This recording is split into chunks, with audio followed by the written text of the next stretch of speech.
संधान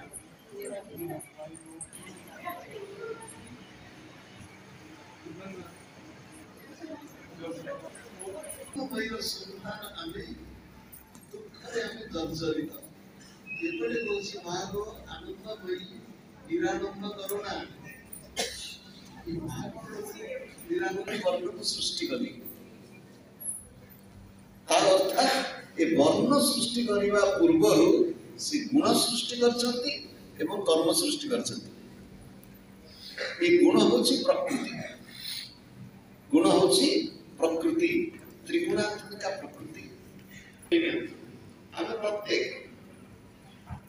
पूर्व जन्मर कर्म फल ए जन्म को घरे को वर्ण को जाति रे को परिवार रे धनी की गरीब को देश रे अनार्य देश रे कि आर्य देश रे आम जन्म लेछु पूर्व कर्म एवं ए देह मन इंद्रिय ये त्रिगुणात्मिका मुसिना एई वर्ण एई गुण नहीं तुम सृष्टि कली भगवान तुम कर्म कौन एबे जो गुण आ कर्म को आदरी लेबी सी मोर स्वरूप स्वभाव हो जीव मोर गुण केमितिका मोर कर्म केमितिका। सावधान आम साधन पथ को आसु आम कुआडे साधु सन्त कथा शुणुचु आम कुआडे गुरु का आश्रित बोली कहूँ श्री गुरु चरणाश्रित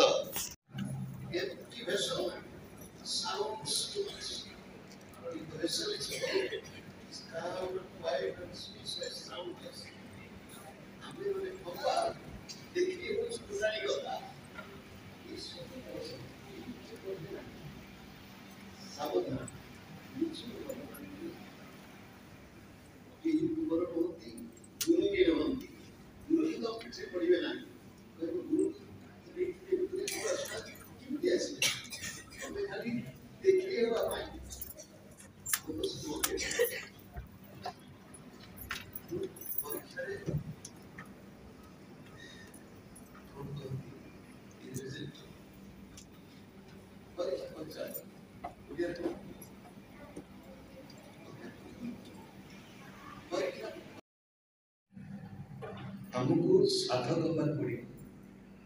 आमको सूत्र अवस्था ब्राह्मण होगा पड़े सूत्र अवस्था अर्थात स्थाणुता जड़ता आलस्य निंदा संशय प्रमाद आपको सब छाड़े पड़े आम भीतर क्रोध दंभ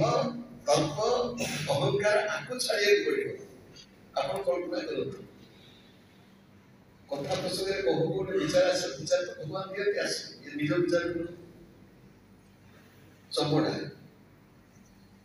से चमड़ा जोता से चमड़ा टंका रखा कौन